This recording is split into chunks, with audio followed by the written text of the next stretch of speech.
We have a clear vision where we want to go. Now we need the money to get there. And to have the money, we need allies all across the institutions, other political leaders who understand the same problem, that with so complex challenges, you definitely need more energy, more resources, more leadership in the system.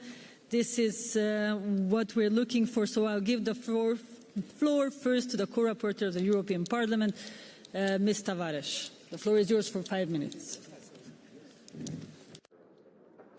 Thank you, President, dear colleagues. I will speak in Portuguese. It's a beautiful language.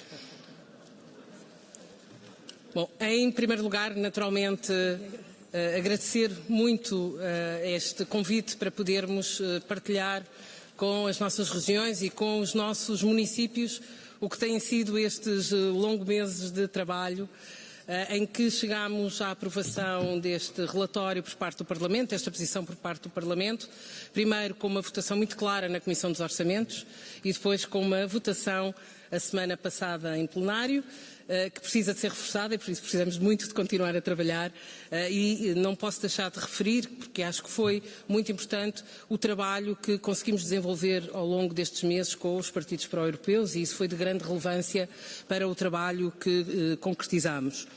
2 ou 3 notas da minha parte e depois, naturalmente, o meu colega Siegfried também partilhará convosco algumas questões que são mais relevantes.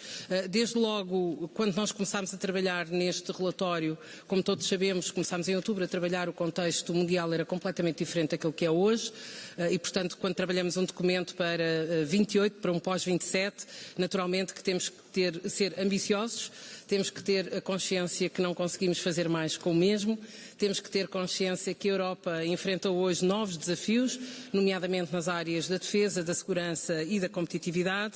Sabemos que o Parlamento considera e prevê algumas reformas. A informação que temos é que no dia 16 de julho será apresentada a proposta por parte da Comissão. Mas dar-vos, como dizia, algumas notas que nos parecem importantes. Procuramos que o documento que agora nos mandata para o processo negocial tivesse preocupações com a simplificação e com a flexibilização, com a flexibilidade do orçamento. Achamos que a esta distância e para um quadro financeiro a partir de 28 é absolutamente essencial. Também relativamente às questões da competitividade e da defesa, estamos muito focados neste relatório, entendendo que a competitividade não deve ser vista como um chapéu, mas deve ser um fundo autónomo que nos permita depois gerir outros desafios da União, uma vez que, naturalmente, os desafios são ter uma Europa mais segura, mais competitiva e mais resiliente. Nas questões da segurança, e falar de um tema que nem sempre é muito tranquilo entre os 27 Estados-membros, mas é a questão dos empréstimos conjuntos. Nós entendemos que, quer na defesa, nós, Parlamento, quer na defesa, quer noutras áreas que seja necessário, este relatório inicial deve abrir a porta a que isso possa acontecer. Uma competitividade também, não só para a área económica, mas também sempre com a preocupação de um reforço da coesão territorial e da coesão social, que é muito importante. A otimização do próprio orçamento, tentar ter os recursos da União onde eles fazem mais sentido quando atuamos como um todo. E uma nota que para nós é muito relevante e que tem a ver com os planos de nível nacional. A posição do Parlamento, aliás, e agradecer desde já o importante trabalho que o Comitê das Regiões também fez e que acho que ajudou também a consubstanciar e a fortalecer esta posição do Parlamento. Desde logo uma rejeição a planos nacionais, uma defesa muito intransigente relativamente ao nível regional e ao nível local. Eu também fui autarca durante muitos anos e, portanto, sei bem a importância de termos planos a nível regional e a nível local e quando olhamos para o Programa de Recuperação e Resiliência, para o ARAREF, sabemos bem que ele foi construído e existiu num momento particularmente difícil para para a Europa, depois de uma pandemia, mas que faltou a nível regional e nível local sobre o ponto de vista da arquitetura e do funcionamento do próprio programa. E, portanto, estas são, da minha parte, as áreas essenciais: coesão, agricultura, que é um tema também muito importante para os 27 Estados-membros, naturalmente atenção à defesa, atenção à competitividade, um papel do Parlamento que cumpra, ou melhor, ter condições para que para o Parlamento cumpra o seu papel de autoridade orçamental. Isso parece-nos muito relevante, podermos acompanhar, decidir sobre os diversos momentos de execução do próximo quadro financeiro plurianual. E, portanto, agora iniciaremos um processo de negociações com a Comissão e continuamos naturalmente a contar também com o Comitê das Regiões como parceiro absolutamente essencial junto da Comissão e num trabalho próximo com o Parlamento Europeu para conseguirmos, neste processo negocial, também defender as regiões, defender o nível local e defender aquilo que melhor, no nosso ponto de vista, Parlamento, é mais importante para os 27 Estados-membros. Muito obrigada. Obrigada. Thank you very much for coming and thank you very much for being allies. It is very important. So I will give now the floor to the co-rapporteur, Mr. MUREŞAN. Thank you. Thank you very much, Madam President. Good morning, dear colleagues. It's great to be back here in the Committee of the Regions. Carla and myself, we were in front of you some months ago when we started work, and we promised that we are going to come back whenever you invite us and whenever you need us, because we have to act together, the Committee of the Regions and the European Parliament, in this important battle. I call it a battle because obviously we have common priorities, and there are people who are not sharing the priorities that we as Committee of the Regions and the as European Parliament will have, and we will have to fight this. What is the situation? As Carla has said, last week the plenary of the European Parliament adopted by a clear majority the report that Carla and myself drafted and that we were responsible for. With this, the European Parliament becomes the first of the three institutions, Parliament, Council and Commission, to position itself and to have an official position. What is the position of the European Parliament? Firstly, we say the following. If you want the European Union to do more, then the Union cannot do more with less, with a budget that is smaller or the same size as it was. We should not repeat the mistakes of David Cameron, who said the budget should not be 1% of GDP, not more than 1% of GDP. We know and we saw where David Cameron's rhetoric led. But Carla and myself, we also do not ask for an artificial number now, 1.3, 1.5, 1.2 of the budget. No, we want to talk to you, to beneficiaries, to the colleagues responsible in each policy areas, to determine the needs in each of the areas, and then, based on the limitations that we have, to decide amounts and then to come to a common amount. No artificial, limits set by us, but seriously assessing the needs in each area and then, elaborating the budget. We are also aware that the fiscal situation in many member states is tight, so we believe that any increase has to be well justified and we will have to be realistic, it will have to be moderate. But we cannot say we want to do more, but the budget should not increase. Our first point. Our second point. The Union has clear new priorities. Security and defence on the one side and competitiveness on the other side. These have to be reflected in the budget, but they should not come at the expense of the traditional priorities of the budget. For decades, cohesion policy and the common agriculture policy have been our priorities. They have proven their viability, their importance, and I believe they continue to be important. Cohesion policy is our main investment tool. The common agriculture policy means rural development, it means millions of jobs in agriculture, and it means securing the high food standards that we have in Europe. By the way, higher than anywhere else in the world. Donald Trump can be upset that we're not buying his soybeans, but they are simply not complying with the taste, with the quality requirements of European consumers. And if we're looking at what happens around the world, Africa, Middle East, Ukraine, it's clear that we have to produce more food in Europe, not less, because food security is a matter of national security. So what we are saying is, new priorities, yes, but not at the expense of the old ones, which continue to be important. But what we should do, and we believe we can do this together with you, is see where our traditional priorities, cohesion and agriculture, can be aligned with our new priorities, security and competitiveness. In simple words, all programs that we have will have to contribute to making our union more competitive. Particularly when it comes to cohesion, there needs to be a contribution to making the economy more competitive, and let's see how we can do this. But also for agriculture, increasing productivity, improving the competitiveness of rural areas. And we should also see where cohesion policy can contribute to more security. Dual-use projects, military mobility, where you also think it is important. This might, of course, differ from member state to member state, but that is okay. And as I explained, agriculture contributes to security as well through food security. Another point that is very important to us is simplification, because you know it better than us that very often beneficiaries of EU funds do not complain about the lack of funding, but they complain about bureaucracy.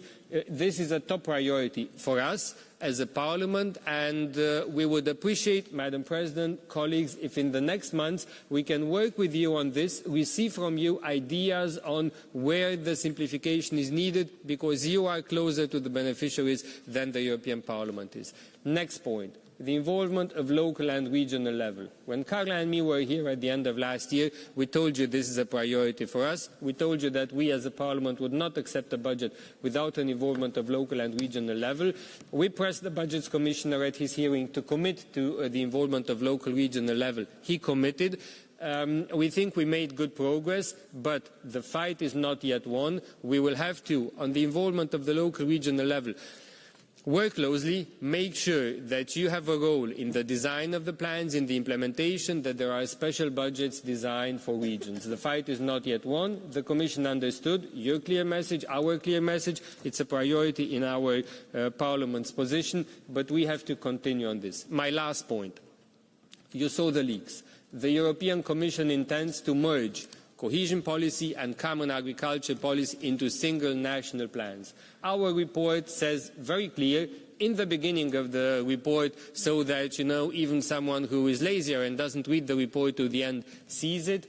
We, as a European Parliament, reject the single national plans. We don't think they are fit for purpose. We reject the merger of cohesion policy and common agriculture policy. We want the cohesion policy and the common agriculture policy to be preserved as individual policies, and we expect that the European Commission, when they present their draft in July, do not come up with this idea of a single national plan. I will stop here, Madam President, but we would be very happy to engage with you, to listen to your points today, to answer to your questions, and to work together in the next months. Thank you very much. Thank you very much for being here, for coming back and being our allies. The floor goes now to Vice President Moreno Bonilla. Gracias, señora presidenta, y permítame felicitar tanto a Carla TAVARES como a Siegfried MUREŞAN por la importante aportación, trabajo, esfuerzo y determinación que han demostrado en su informe, ¿no? Bueno, es evidente que la Unión Europea tiene que dotarse de medio financiero suficiente para responder a estas nuevas necesidades que tenemos en el entorno de la Unión, a las que ya son emergentes y conocidas por todos, como la defensa, la seguridad, el aumento de la propia competitividad de la Unión Europea y a un liderazgo industrial que tiene que ser limpio e innovador. Y también a necesidades de siempre, hoy más relevante que nunca, se ha dicho aquí, desde la agricultura hasta profundizar en ese mercado único de una Europa cohesionada donde nadie se quede atrás. Los desafíos geopolíticos que rodean a Europa son importantes y el mundo está en plena agitación y nos obliga a demostrar a la propia ciudadanía que el espacio de la Unión Europea puede ser un factor de estabilidad, de paz, de cohesión y además de crecimiento. Respecto a la arquitectura general del próximo marco financiero plurianual y a la gobernanza de sus programas plurianuales posterior a 2027, necesitamos documentos que tienen que ser más simples, más eficaz y basado en políticas reales. y construirse con las autoridades locales y regionales. Los representantes de regiones y ciudades no podemos ser solo simple parte beneficiarias de fondos y programas europeos, sino ser participantes activos tanto en su diseño como en su gestión. Somos diseñadores esenciales de las inversiones y responsables del 56% del total de ellas. Conocemos en profundidad la fortaleza y también conocemos las vulnerabilidades en las regiones de Europa. El próximo marco financiero plurianual debe reflejar eso. Nuestra diversidad es un activo para hacer una Europa que tiene que ser mucho más fuerte y resiliente. Para lograr la cohesión necesitamos recursos y la distribución de esos recursos en función de la diversidad europea de los territorios, por tanto, con nuestros 4 principios esenciales: gobernanza multinivel, asociación, enfoque territorial y gestión compartida. Hacemos un llamamiento al Parlamento Europeo y a los parlamentos también nacionales para que el principio de no dañar la cohesión se convierta en un principio transversal del próximo marco financiero plurianual. Muchas gracias. Muchas gracias. Okay, a lot of things came at the same time and I need to find a compromise, okay? Discussing with the political groups, it's important to have the votes on all the different papers, but then it means that we have to limit the time of interventions. Okay, so what will happen is that I will give the floor to the political groups and then I will close the debate. So the floor goes now to Thomas Schmidt.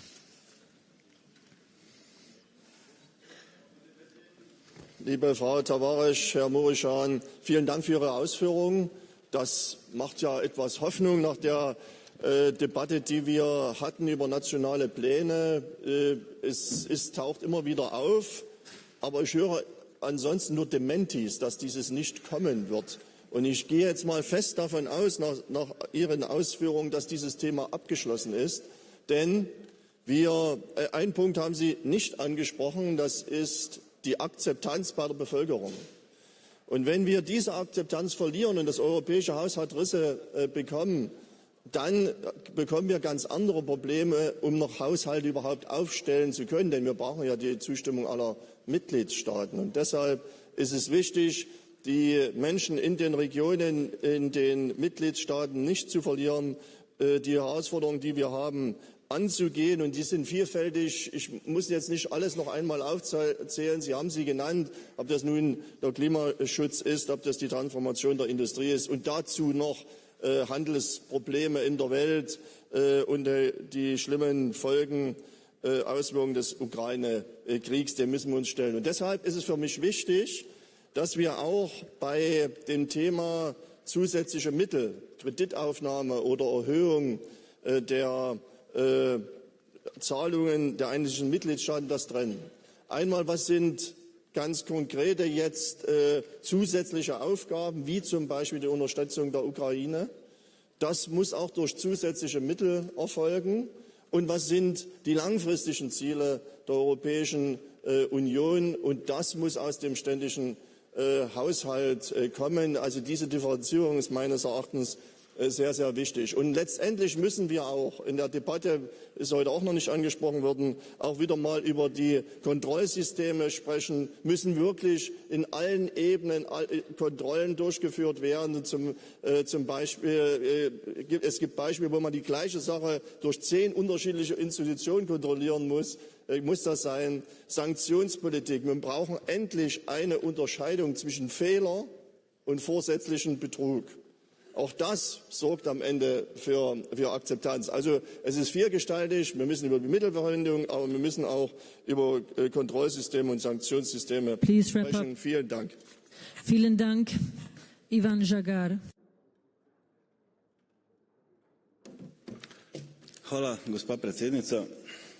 Spoštovana gospa Tavares, spoštovani gospod Mureşan, pozdravljam vašo prisotnost danes tukaj in jo tudi razumem kot na nek način enotnost in usklajenost med Evropskim parlamentom in odborom regij. Zdaj večletni finančni okvir EU-ja za obdobje po 27 se nahaja na ključnem prehodu. Po eni strani mora imeti EU zadostne finančna sredstva, da lahko izpolni pomembne cilje v zahtevnem političnem kontekstu, po drugi strani pa se seveda postavi vprašanje, kako to doseči, ne da bi ogrozili in kar ne smemo ogroziti naše dolgoletne prioritete, kot se je že bilo omenjeno, kohezije in pa tudi SKP-a, ki seveda se absolutno strinja mora da biti ločena. Torej potrebujemo bolj osredotočen, fleksibilen, enostavnejši in bolj vpliven proračun, pri čemer morajo imeti vsa ključno vlogo tudi lokalne in regionalne oblasti. Namreč le te se soočajo in razumejo potrebe skupnosti, zaradi česar seveda so v bistvu nepogrešljive pri sprejemanju odločitev, naložbah in zagotavljanju, da se sredstva Evropske unije tudi učinkovito uporabljajo na terenu. Naslednja finančna perspektiva mora torej sprejeti načela večnivojskega upravljanja in pa partnerstva, in sicer partnerstva v pravem pomenu besede. Jaz govorim vedno o trikotniku: evropski nivo, nacionalni nivo in pa tudi regionalni, lokalni nivoji, pri čemer ne smejo biti ta partnerstva navidezna, ampak morajo biti realna. Kohezijska politika je in tudi mora v prihodnje ostati temelj Evropske unije. Mora biti ustrezno financirana, vsaj na tem nivoju kot do zdaj, oziroma ustrezno povečanje za ustrezne programe. Potrebno je nadaljevati naložbe v regijah, spodbujati inovacije, trajnostni razvoj, ekonomsko odpornost in ne smemo pozabiti tudi na teritorialno dimenzijo. In še o poenostavitvah. Absolutno so nujne, vendar ne smejo biti izgovor za dodatno centralizacijo izvajanja programov, ker to vodi v napačno smer. In nenazadnje, vsi skupaj smo tudi, kot je že bilo omenjeno, do naših državljanov oziroma naših prebivalcev odgovorni. Hvala. Thank you, Pascal Schmidt. Thank you, Madam Chair. First of all, I would like to thank the two colleagues of the European Parliament for their, for their wonderful work that you have done. You're real friends and real allies, and it's always good to have in life, and you really made sure that the European Parliament took the position that we want to take. And I only have one question on you on that. As a co-decider and co-legislator, stay firm on your position. We all know that the difficult work still has to come, but we really count on you. I would like to make three remarks, more to contents. The first one is new priorities means new resources. We all know that in politics, momentum is everything, and I think there is really no momentum for the European Union to go to a common debt, common Eurobonds, common loans, whatever financial mechanism you want to find, but the momentum is there. So the big question should be for all of us, grasp that momentum, and it will enhance future European integration on other areas probably too. That's the first thing I would like to make. The second point I would like to make is that, of course, this whole mechanism of delivery should respect subsidiarity and the shared managed policy. I know it are like magic words that we often use in this room and in your room probably too, but it is really, really, really necessary, because cities and regions are the core of the European Union. We need the European Union, but the European Union needs cities and regions too. And I want to be clear on that. For us, for the Socialist Group, shared management programs without regional programs would be a casus belli. And I want to put that very clear. The third remark I would like to make is that, single plan, it's like a fausse bonne idée, when they say in French. It looks tempting, and it looks logic on the first hand, but if you look in the ideas, it's very, very, very wrong, and it will get the opposite what we want.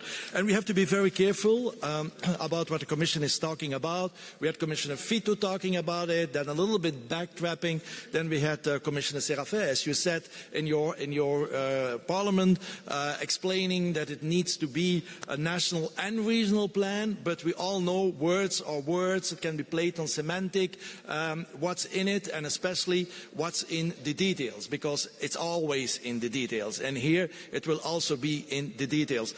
So we really believe that this approach of regional and national partnership is okay, but we have to be very careful, because the beginning intentions were not good. And we all know that you can cover up your intentions with beautiful words, so we have to be all aware. But I'm very glad that you are nodding and that you are aware of that. So clarity is absolutely needed. And as Vasco Cordero said yesterday in a kind of similar debate, and I think he was absolutely right, we should brace for a fight. You know, we are living now in times where they say if you want peace, prepare war. That's a little bit awkward to say so, but we understand what some people mean with that. That means prepare yourself for the worst. And so I think we should be prepared for a fight if it is necessary with the Commission, and use every weapon that's at our disposal, even, although we would like not to do it, of course, go to the European Court of Justice. I'm just saying this and stating this to show our determination that we are now really, we believe in a point that the future of the European Union with the cohesion policy and everything around it could be at stake on the so-called promises of centralization and big leadership. So we have to be very careful about it. And to the Commission, I would end with that to say, we are allies, friends, and together, European Parliament, Committee of the Regions, we will tell you the truth. Without us, you can do nothing. So be with us. Thank you. Thank you very much, Pascal. The floor goes now to Martijn van Groothuysen.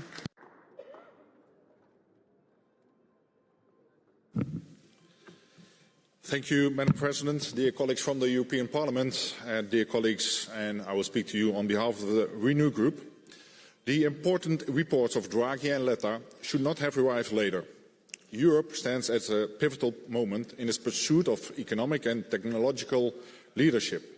And with global powers like the US and China advancing rapidly, we can no longer afford to merely catch up. As rapporteur on behalf of this committee on the EU competitiveness and the EU single market, I cannot stress enough that it's time to choose. Choose for key technologies, choose for excellence, choose for leadership, and choose for Europe. The uncertain geopolitical situation and tariff disputes don't care about the Olympic thoughts that participating is more important than winning. Competitiveness is about leading for the welfare and well-being of the citizens in our regions and cities, now and in the future. And this should be reflected in the new multi-financial framework. We need to go from catching up to leading, and it's an urgent necessity for the EU's long-term competitiveness and resilience. And the new MFF in particular, the focus on competitiveness, is an opportunity to fully develop the potential of the EU's industrial and innovation ecosystems. And this means that a strong consideration of the regional dimension and the role of regions in funding instruments for competitiveness is needed. Innovative regional ecosystems are the place where all relevant actors, companies, research centres, schools, universities, clusters collaborate to innovate, and where commercial uptake and innovation takes place.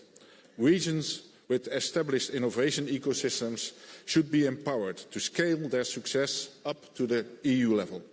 And we need to collaborate to compete, and we need to act close to the ground. Well-connected, inter-regional strategic value chains are essential for a competitive EU. Competitiveness funding should address the challenge of inter-regional collaboration and facilitate the inter-regional connection of innovation ecosystems. The current Horizon Europe and I3 are instruments of added value for our innovation ecosystems, a suggestion to be built upon that. I have tabled 2 amendments. The first one on the top, since it is important to make clear from the beginning as a Committee of the Regions that we as regions and cities play a crucial role in realising the policy goals for a competitive EU. The second one is focused on a differentiated approach, which takes into account the variety of regions with different needs. To become competitive, it's important that the EU budget supports the specific needs of different regions. Dear colleagues, this is the time to match the EU policy objectives on competitiveness with a dedicated new MFF. It's an urgent necessity for the EU long-term competitiveness and resilience. By doing so, Europe can move from a merely participating in the global economy to actively shaping it, securing our place as a global leader in the 21st century. Thank you very much. Thank you. Juraj Droba. Dear members of the European Parliament, dear colleagues, I speak here on behalf of the ECR Group and also as the President of the Bratislava region. I see firsthand how EU funding directly improves the lives of our people through better infrastructure, new jobs and better health and social services. I will begin with a reference to a recent article in The Economist which described how in the current global landscape, like a noble family realizing it must trim its retinue of butlers to stay solvent, Europe should start by ditching its luxury policies. I fully agree that as we design the next EU budget, we must face the reality. We have new priorities that need to be funded. We have a savage Putin's war in Ukraine. Trade with our closest allies is rapidly changing its face, and we have to repay our RRF debt. Therefore, redesigning the EU budget should be combined with re-evaluation of the programmes of lesser priority, including some high-cost initiatives, or let's call them luxury policies. In the ECR group, we welcome the plans for a more focused and policy-based, simpler budget. We call for a more performance-based budget that does less but better and reflects the real needs at local and regional levels. Learning from the experience of the past years, the budget must become more flexible and responsive to emerging challenges. The plethora of new programmes and budgetary initiatives has led to inefficiencies and delays and resulted in a massive administration burden for the authorities.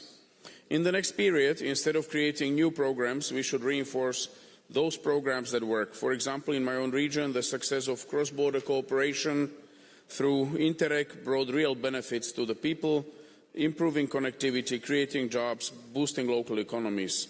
While cohesion policy should continue to focus on the primary objective, it must also be better aligned with our new priorities, especially competitiveness and resilience. This should mean increased funding for the border regions, research and innovation, just transition of our industries.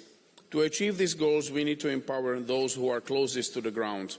That means giving regions and cities stronger and easier access to the EU financial instruments. Finally, we must also use the budget to fully tap into the potential of metropolitan areas as centres of growth and innovation, and implement for cities that will help them compete with other cities outside Europe, contributing to the overall competitiveness of our Union. Thank you. Thank you. Nanette Maupertu. Madame la députée européenne, Monsieur le député, chers collègues, nous sommes à un moment charnière et décisif pour l'avenir de l'Union. C'est à ce moment que se joue en effet la crédibilité de l'Union européenne vis-à-vis de ses territoires, de ses collectivités et de ses citoyens. Et je le dis ici avec force et en suivant mes autres collègues, la mobilisation des élus locaux et régionaux est intacte. Nous sommes présents, actifs, force de proposition et le projet post-2027, nous le porterons ensemble avec un lien de confiance et que nous honorerons. Mais l'Union ne doit pas nous laisser de côté. Elle doit respecter ses engagements, ses principes qui sont inscrits dans le traité. La bonne nouvelle, c'est que nous pouvons compter sur nos amis du Parlement européen et la convergence de nos positions. L'avis du Comité européen des régions sur le MFF que j'ai porté à l'automne et le rapport adopté récemment par les députés européens partagent une même ligne. La révision budgétaire ne peut fragiliser la politique de cohésion. Le principe « ne pas nuire à la cohésion » est un socle. Il est affirmé par les deux institutions. Toute baisse des crédits ou redéploiement défavorable aux territoires, et en particulier les plus vulnérables, serait contraire au traité et à l'esprit du projet européen. Et vous l'avez dit, monsieur le député, la politique de cohésion, c'est de l'investissement. Un autre point d'accord concerne le pacte de partenariat et la gouvernance multiniveau. Ce ne sont pas des formalités. Ce sont des garanties de loyauté institutionnelle et d'efficacité démocratique. La Commission doit faire vivre ses principes et non pas les contourner. Enfin, pour conclure, une attente très claire. L'Union européenne doit rester aux côtés de ses territoires. Dans le moment géopolitique critique que nous connaissons, nous avons besoin d'une Union fidèle à ses engagements, attentive à ses territoires et respectueuse de ses partenaires infranationaux. La politique de cohésion n'est pas un reliquat comptable, c'est l'un des fondements les plus concrets du projet européen. Dans le contexte que nous connaissons, où les démons se déchaînent un peu partout, elle doit être maintenue et renforcée. Et le futur cadre financier pluriannuel doit clairement répondre à cette demande. Merci. Merci, Nanette. Stefan Engstfeld. Madam President, dear members of the European Parliament, dear colleagues, I will give my speak in German. And sorry, excuse me, I have a little cold, so my voice is not well. Beim mehrjährigen Finanzrahmen geht es nicht nur um den künftigen EU-Haushalt und seine Programme, sondern auch um die Gelegenheit, das Vertrauen der Menschen in ein modernes, klimaneutrales, wettbewerbsfähiges und sicheres Europa zu festigen. Und diese Gelegenheit bietet sich nur alle paar Jahre.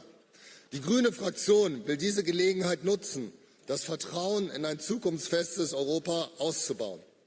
Wir müssen uns darauf konzentrieren, den EU-Haushalt so zu reformieren, dass er den Bedürfnissen der Menschen und den Herausforderungen gerecht wird, vor denen wir angesichts des sich verschärfenden Klimawandels, der Dekarbonisierung unserer Wirtschaft und der Stärkung der Sicherheit in der EU und seinen Regionen steht.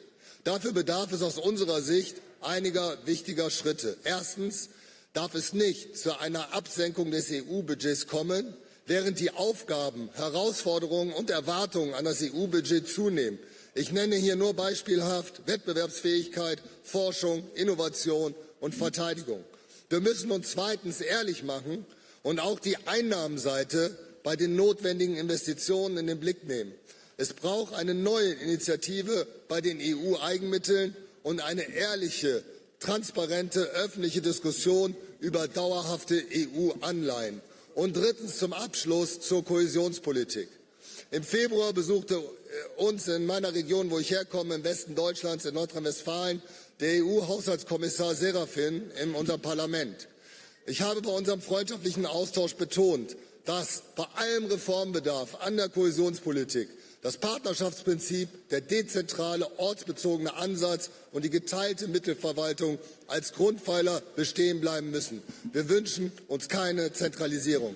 Thank you very much for your attention. Dankeschön. Wish you to get better. I'm closing the debate now. I will give back the floor for very short reactions to the co-rapporteurs if you want to. Please. Colleagues, thank you very much, and thank you for the convergence which exists between your positions and the positions of the European Parliament. Let us, in a few words, explain to you why we oppose so strongly the single national plans, why we think it's not a solution, and why we think they are wrong for the regions. Single national plan means big role for the European Commission, big role for the national governments, no role for the local and regional level, and a very small role for the European Parliament. Single national plans means that there is no more European policy, European approach for cohesion, for agriculture, but it means that there are 27 national agendas, different, parallel, maybe even contradictory and diverging. And we have to oppose that. We believe that a single national plan means that the farmers and the regions will have to compete for the same pot of money. And if the farmers are louder and are going to put more political pressure on the government, and we see how strong they are, then we think this is a major risk for cohesion. If the farmers in one country are stronger towards the government and manage to obtain in the single national plan more funding for farmers than farmers in another country, that leads to unfair competition. That leads to distortions of the single market, and that's not European. So bad for the regions and bad also for the European spirit. This is why we want separate cohesion policy, separate agriculture policy with European objectives, elaborated with the involvement of local, regional level, and then the money be allocated in a transparent, predictable way.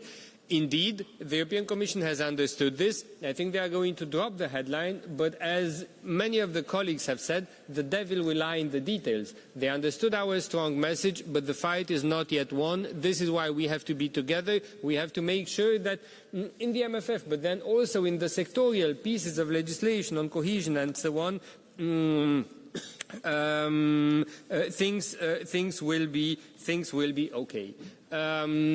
We have said that security and defense Protecting citizens is what people expect, in addition to the strength of the economy and competitiveness. This is why, if these are the priorities of the people, this is where we have to put the money. It's clear that we will have to do more in security defense, as we have said, not at the expense of cohesion agriculture, but what I want to say is the following. If we do more in one area, we also have to convince people, European taxpayers' money, because it's from them that money is coming, why this is needed and why it is important. So what I want to say is, the projects that we're going to do in security and defense with the additional budget at European level, they have to have European added value. We have to do things which none of the member states can do alone.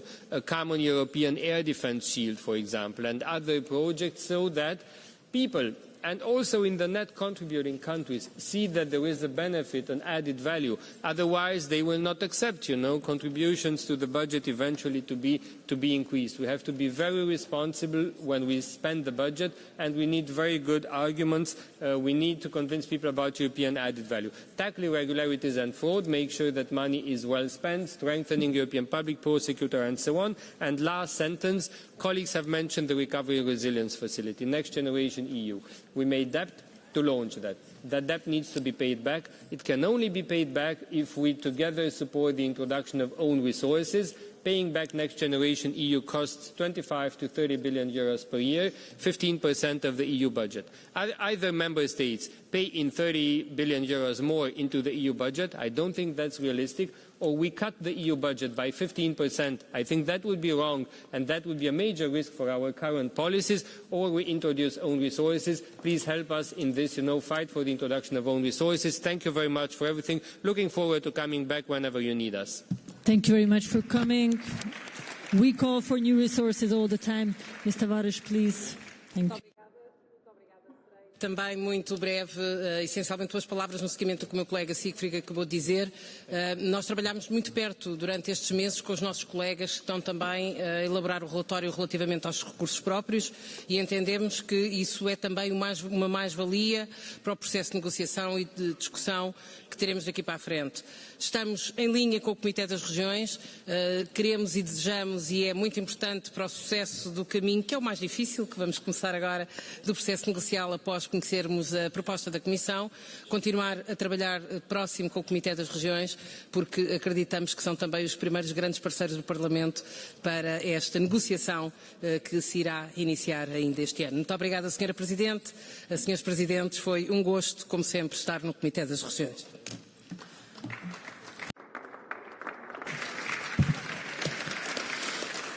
Thank you very much, and we continue this. Thank you. Now I have to hand over the chairing of the meeting, and I will have to say goodbye because there is an alliance meeting for the reconstruction of Ukraine, where I'm also expected at this moment. So thank you very much. I will give over the chairing to my Vice President Moreno Bonilla. Have a safe trip back home.